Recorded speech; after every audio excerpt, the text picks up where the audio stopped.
ஒன்னாம் படியேறி காக்கும் படியே ஒன்னாம் படியேறி ஒன்னாம் படியேறி ஒளிமயமே ஐயப்பா என்றழைப்போ சாமிகளே படிகளில் சிதறு தேங்காய் போட்டிடுவோம் ஐயன் அருளின் மீது நம்பிக்கையே வையப்பா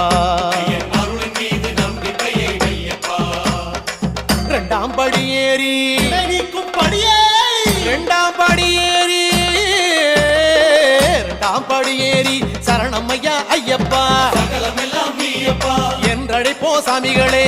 திருப்படி கடந்திடுவோம் சாமிகளே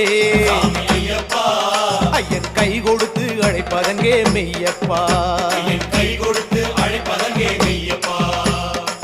மூணாம் படியேறி சேர்க்கும் படியே மூணாம் படியே